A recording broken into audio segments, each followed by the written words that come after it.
Do I not know what day it is? Do you? I do. It's Wednesday. Doop-a-doop-a-doo, Inspector Gadget. Welcome to Uncle Weepy's Depression Dungeon, the least helpful self-help podcast. Here are your hosts, Paul Armstrong and Jeremy Fuchsa.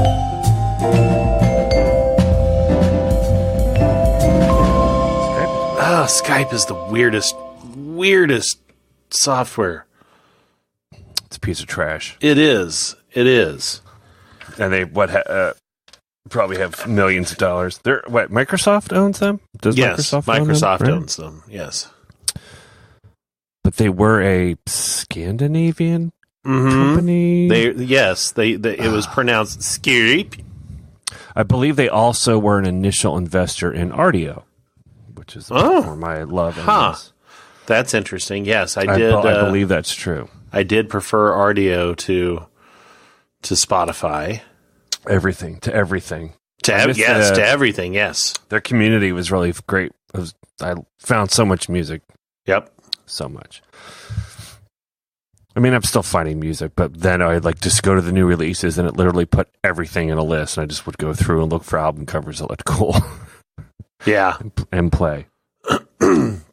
Oh, by the way, homework assignment done. Yeah. You went down the ASMR rabbit hole? I think it makes the opposite effect on me. I was so annoyed and skeevy. I hated the sounds. Did you do it with headphones or speakers? Headphones. Okay. Huh. I hated it. I did it with speakers. I really hated it. They're licking and smacking their lips. Okay, I didn't see any of these. I just did the girls tapping on things. Tapping and licking. Yeah, I watched a bunch. I did the homework. Shit. I went all in. Yeah, you did go all in. I hate it. Wow. I hate it. The talking alone was fine, but every time the little mouse sounds. Yeah. And I can't really stand those. overdid it. Some people overdo it. They're was that the pickle eating lady? Yes.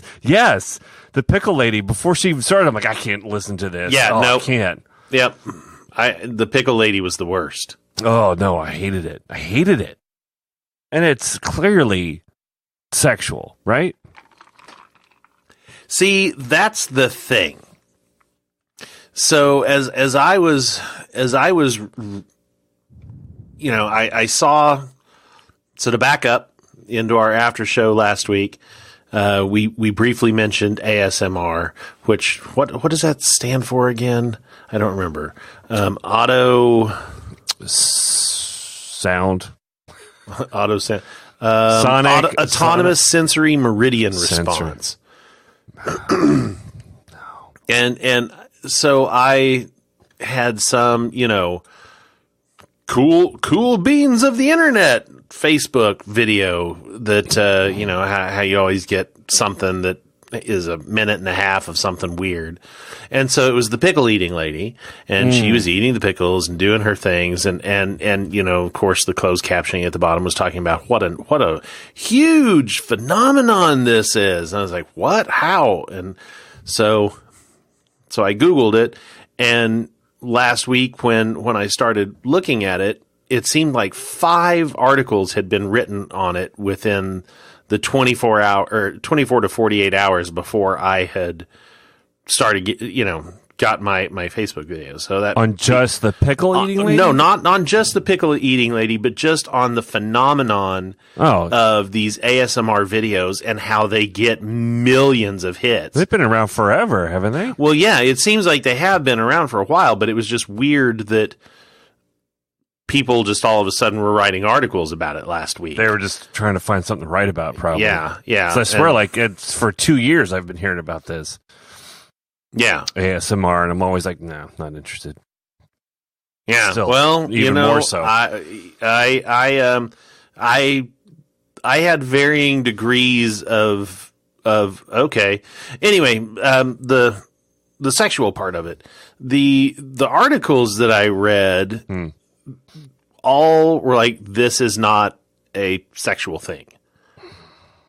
But isn't it supposed to give people like tingles on the back of their neck and stuff? Yeah, but not like boner tingle. Like, well, yeah, but it's still a pleasurable experience. Yeah, and right.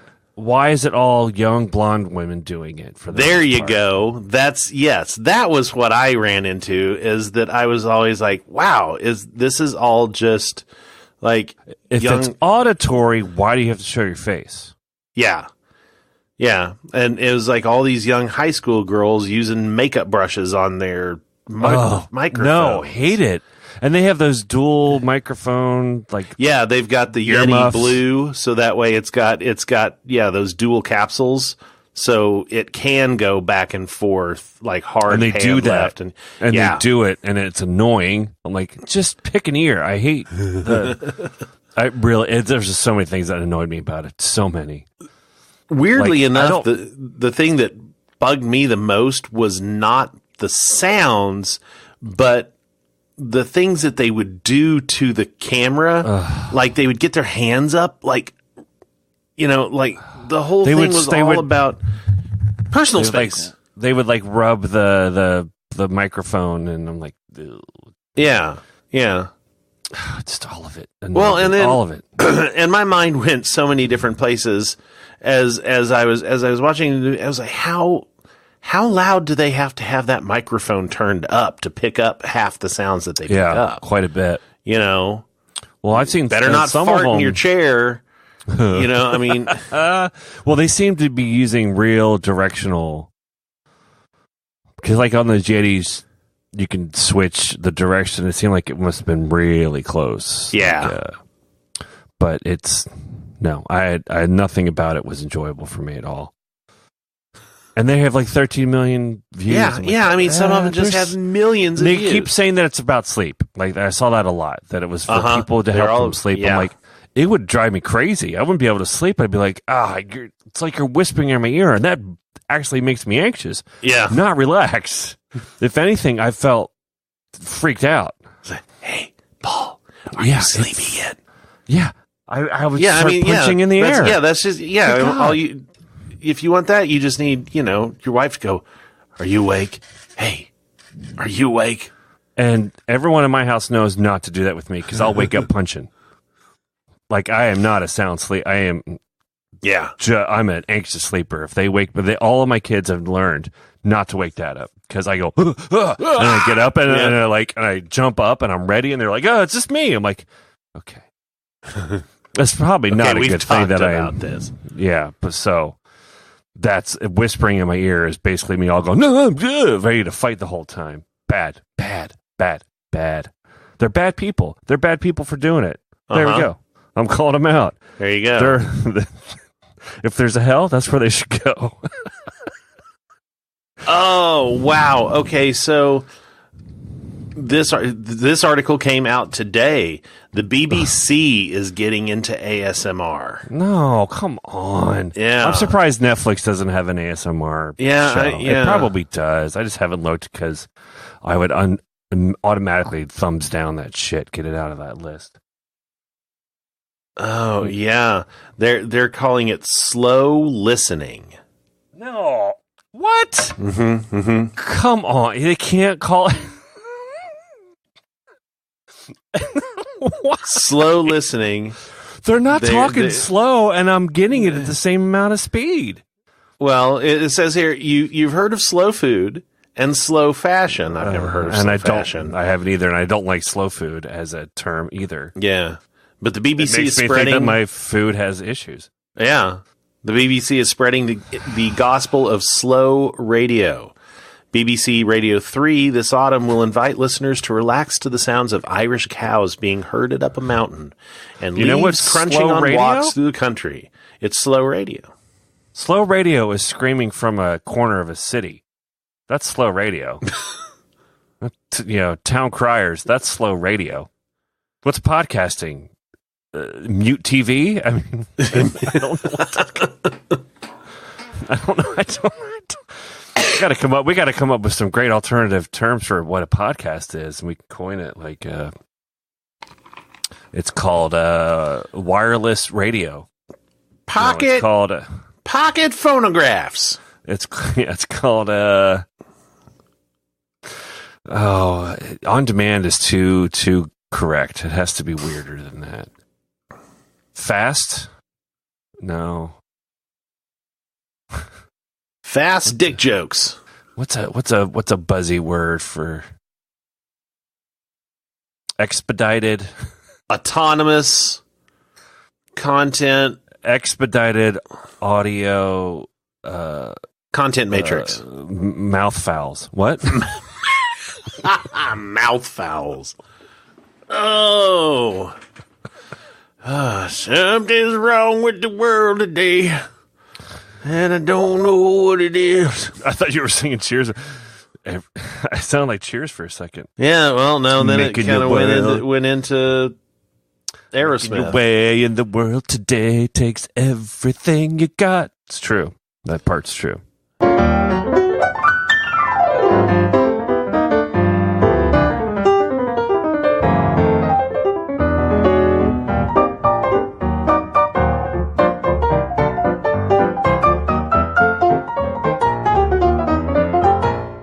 Media Corner.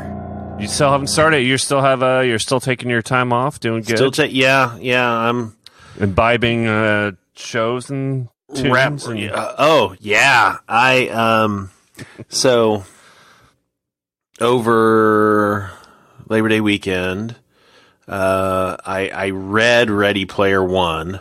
Because we talked about it, and it had been sitting on my Kindle forever, and I was like, why not? I mean, I finished it in like 2 days.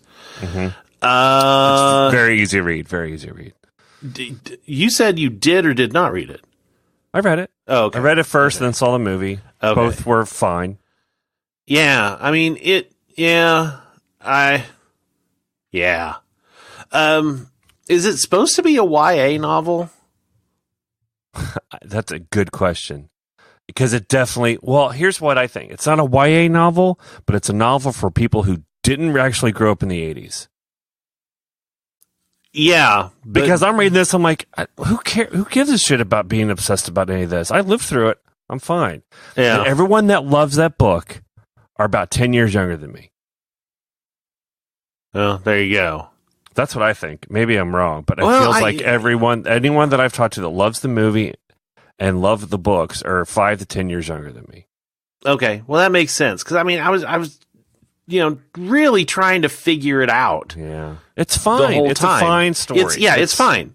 It's fine. That's what I'll say. Like I was like, it's great. I'm like, it's not great. It's fine. It's enjoyable. Fine. It's really fun. I read it on vacation. Great vacation. Yeah, it's fun. Yeah, it's fun to read. You know what's not a good vacation read? The Road. But I did that anyway. Oh, geez. Much better book, though. Yeah, no, it's fine. It's fine. Did you ever read The Martian, by the way? I did not read The Martian. Did you see The Martian? I did see The Martian, yes. The book is better than the movie. Okay. They're both good. But the movie's really good, too, I actually. Movie is really good. The book is excellent. His second book is so-so. I think the thing that bugged me the most about Ready Player Poop was the dialogue was so ham-fisted, and that's what made me think that it was supposed to be a YA book because like the dialogue, I was like, I mean, what is this? Is this like Twilight? I mean, it was just it was such you're throwing down corny dialogue. It's Twilight for 30-something nerds. Yeah. It's really it. It's 30-somethings who have nostalgia boners for the 80s that they didn't get to live through. They're also the same people that are obsessed with demeaning all the new Star Wars movies. I bet you the same people that love Ready Player that's One. Quite a Venn diagram. Yes. And if you ask them, they get super defensive about that. No, that's not true. No, it's not true. Like, did you like Ready Player One? It's great. Yeah. And what do you think of the new Star Wars movies? They're terrible. Cool. Yeah. I think that's the Venn diagram. It's like, what are you just upset that you aren't older? Because I'm there. It's not, you're not missing much. Right. The 80s were fine. They were fine. I mean, I guess some it's fun stuff in there. It's the whole Happy Days thing. Like the 70s were so enthralled with the 50s. or American Graffiti or all that stuff. Yeah. Like, I guess the people that weren't really growing up then that just missed it kind of are nostalgic for it. I don't know. There are great movies. I mean, Goonies, Back to the Future, all the Raiders of the Lost Ark, all the original Star Wars. I guess in their mind, they're missed out on the start of pop culture, maybe. Yeah, the being there in the moment. Like it started the blockbuster. Like it was when blockbusters started, and when entertainment shows started, and when I really believe it's the birth of pop culture. Probably was the 80s. Yeah, like it existed, but it became the thing, and they probably just maybe. I don't know. I don't understand the psyche. It just baffles me. Well, yeah, I guess I kind of get it.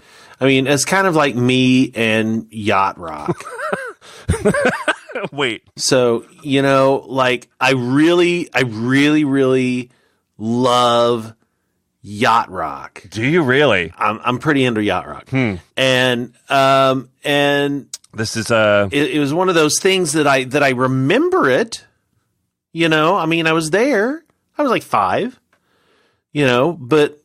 But now when I listen to it, like I can imagine the world that somebody of a 20-something, 30-something age was in when they were listening to their Christopher Cross. Yeah, I was coked out on what is it like? Steely Dan, Chris Cross, Kenny Loggins, Michael McDonald, yeah.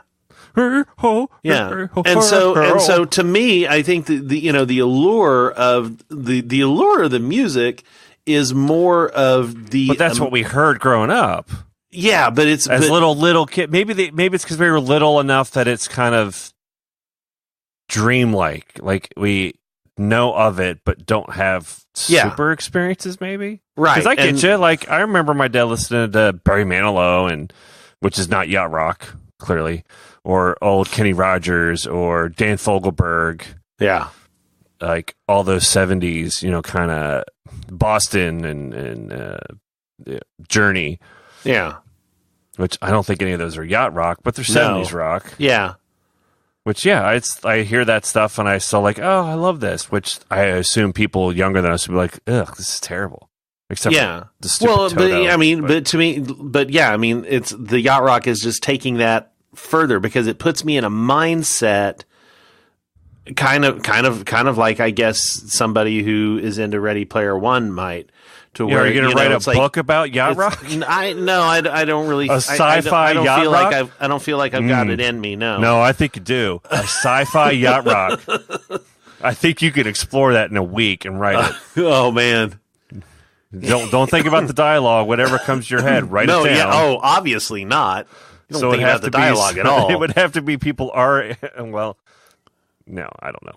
Willie walked onto the bridge of his fighter jet. Hey, douche cheese, said Gleep Glorp as he fiddled his tweeter and the smooth sounds of Herb Alpert came on. Took out his vinyl backpack, threw on a sweet LP. The Sweet 33. Sweet 33. It was Air Supply. It was Air Supply. It was Sailing Takes Me Away. That was in Dudley Moore movie, wasn't it? Oh, same guy, different song. When You Get Drunk Between the Moon and New York City. Did you say drunk? Is that what it is? Yeah. Is it really? Yeah.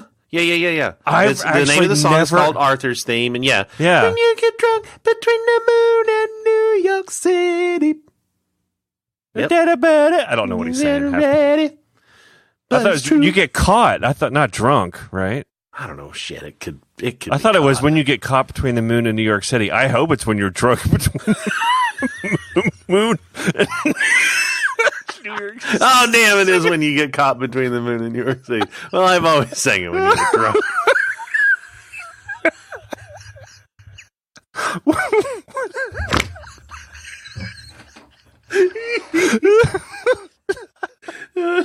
Well, because you'd have to be super drunk to think that you could reach the moon. Look, I'm flying! I'm flying! I'm up to the moon! I'll alert the media. Yeah, I'm not a big fan of the nostalgia porn that it seems like young people are into. Yeah. That still baffles me. I've had a million conversations with it about people, and they refuse to acknowledge that's what they're doing. Well, we've talked about it before, Star Wars stuff, but yeah, but I mean, you bring it up, far, you're like, far beyond that, though. Like, I'm like, I saw the goddamn movies in the theater. The first one, I was really young, but I remember it. Yeah, you didn't, and you have more. It just drives me crazy. I could go on. It just baffles my mind. It drives me. It's the people who are like really, really into vintage anime. Those are the people I really don't get. I couldn't tell you a name. I mean, I've seen something because I was like, well, I guess I better figure out what everybody's talking about. I say they used to show a lot of it on. They used to show a lot of it on Cartoon Network, Adult Swim. Yeah, but that was always on Saturday night on Toonami. But I always skipped Toonami. Saturday That's night. it. Yeah. What'd you say? You were what? I always skipped Saturday night. Oh, I thought you were going to say, like, I was always drunk. I don't remember anything. Didn't want to watch that. I watched it because my sister watched it. I would come home from college and we would watch. There was go. one with wolves and we would watch. There was Cowboy Bebop and Trigun, and she didn't like Ghost in the Shell, I think was Wet Metal Mermaid. Metal something maybe. Yeah, it goes. Yes, Ghost in the. But I think that was a movie, wasn't it? It wasn't Ghost in the Shell, but there was a series. Whatever. But yeah, Akira was a series, maybe. No, that was a movie. That was a movie. I've been recently obsessed with this BBC British show. Maybe it's not BBC. I have no idea. No, it isn't BBC. It's Channel 4, but it's probably been on for like 700 years. But it's called Grand Designs, and it's just people building houses, and they're cool and modern and awesome, and I love architecture, so I'm kind of getting obsessed with watching this show. It's like these people want to build this house in between other houses in London. They have, like it's like crazy, like no space. So they have to build down. Or, so they got to make like little skinny houses. Yeah, or it's just all sorts of things. Like, or this lot is weird shaped, or this thing is.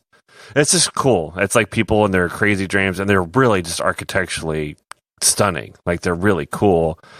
Like this one is he's a pilot, and they bought land next to airstrip, and their house is like corrugated steel and tall on this rounded roof that looks like kind of like a wing flat. Like it's just it's really cool. And I'm obsessed now. I can't stop watching because, again, like I always wanted to be an architect, and it was mostly about how cool the houses looked, not the engineering of it all. And yeah, it's scratching that itch real nice. I'm like, ooh. And it's British, so everyone's nice, and it's not all hammed up for some sort of like drama of like, and oh no, they've run out of money, or the builder is a dick, like none of that. It's just like they're doing stuff, and they have budget problems sometimes, but usually they always get through it, and it's great. I'm enjoying it. Grand Designs. Grand Designs. What else? Netflix had a magic show I watched. Only because I heard. Magic show?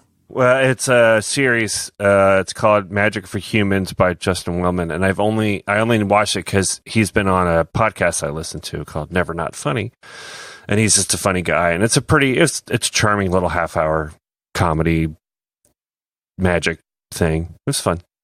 6 episodes, easy to get through.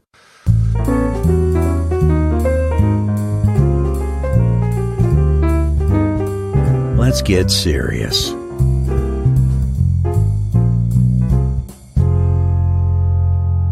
Yeah, I'm really curious to see what you're going to be getting into. It's going to be... Yeah, me too. I still have no idea. No clue. Yeah. Well, that's the way I feel like when I hire people for our company, they're always like, yeah. They have the real basic, like, oh, I know what's going on. And then I kind of unfurl the amount of stuff that we have to deal with and work on. They're like, oh, shit. And then it just keeps getting deeper and deeper until they're in the sunken place. Yeah. And we take over their body. No, I assume that you're going to run the same thing. You're like, oh my God, this is so much So much stuff. Yep. It's kind of fun, though, to kind of let people know and let them kind of come in and be like, well, what am I doing? I'm like, well, this is the squad you're working on, and you're going to be working on admin features. And they're like, oh, that sounds boring. I'm like, you're going to be working on our ingestion of items. They're like, that also sounds boring. I'm like, well, since we don't have inventory control because we don't know what our inventory is going to be until we get it, we can't rely on anything out of the box because there is no such thing as out of the box. Yeah. We might get a 16th century mirror that no one else would ever have anywhere, nor would we be able to barcode it because there is no barcode on it. Or we might get a brand new in the box, Panasonic DVD Blu-ray player. And it runs the gamut from jewelry and art to video, and that ingestion has to be processed, photographed, boxed up, and ready for when it goes live to sale to auction.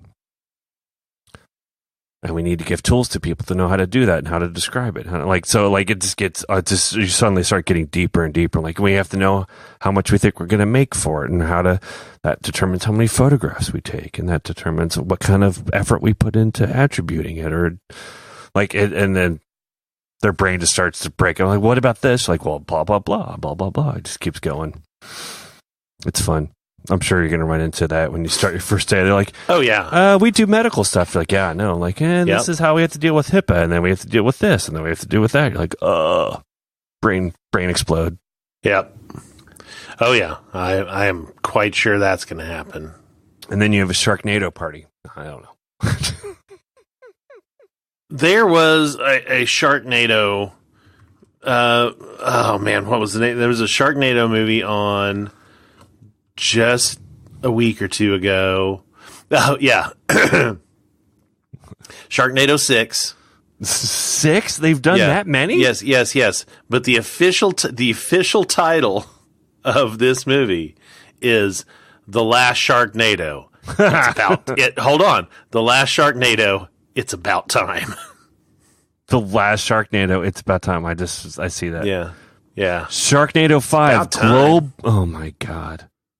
Sharknado 5. Semicolon. Yeah. Global swarming. Yeah, I tuned into Sharknado. Oh my It's God. About time for a minute or two, and I saw Tara Reid's glowing head inside of a shark that she was, I don't know, psionically controlling or something. I'm not exactly sure. Sharknado 4. The Fourth Awakens. Oh no!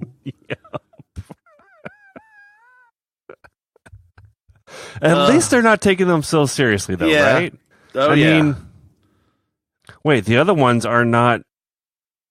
There's no 1, 2, or 3 on the other ones. It just starts with 4, and then the sixth one doesn't say 6. It just says the last. And they've got Sharknado 2, the second one. It doesn't say that though. Where do I see? I'm not seeing. I'm that. on Wikipedia. Sharknado 2, the second one. I'm on Sharknado 3. Oh hell no! Oh yeah, there we go. Okay, Sharknado, the Fourth Awakens. Oh, the Sharknado Heart of Sharkness. You know what? I bet it's kudos. I think it's probably better than Ready Player One. Take that, 30-something hipsters. Sharknado is more self-aware and more intelligent about what they're doing than Ready Player One. They know what they're making, and they are winking the whole way through, which to me makes them smart. Yeah. They are winking their brown eye at you. They're not pretentiously believing that they're trying to say something meaningful when all they do is just incorporate anything. We're going to throw Ferris Bueller and this in here and these game consoles and all of this in here. I'm like, great. What the hell is the story about? Well, it's a kid in Columbus. I think that was the hardest part for me. It was like, Columbus is the big city in America? No. Well, it started in Oklahoma City. That's true. But Columbus was like the hub. I'm like, I live an hour from Columbus. There's no hub it could be for anything except maybe STDs. But Well, it seemed like there was quite a bit of that going around. Sharknado is a better franchise or movie and everything. Yes, it always is. There's nothing to stop that wind. Just coming right through. Yep. See a buffalo fly by. Because the planes. Sure. Okay. Had to think about that one for a second. The wild plains. That's literally what people on the coast think about the Midwest. It's like, you got buffaloes and tumbleweeds and nothing. Yep, that's it. We got nothing. I'm not a person. I'm a nothing.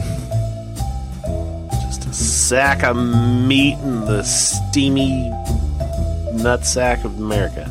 Sharknado 3. Oh, hell no. Oh, hell no.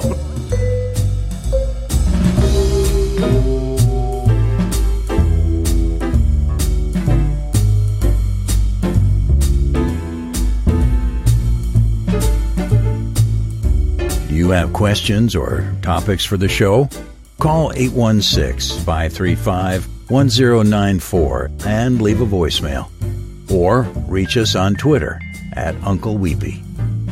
If you enjoyed this show, first rate and review the show on iTunes, Google Play, or wherever you get your podcasts. Your review helps the podcast robot suggest this show to other listeners. Second, consider supporting the show on Patreon. Patrons of the show get access to exclusive after-show material. Several levels of support are available. Visit patreon.com/Uncle Weepy for details.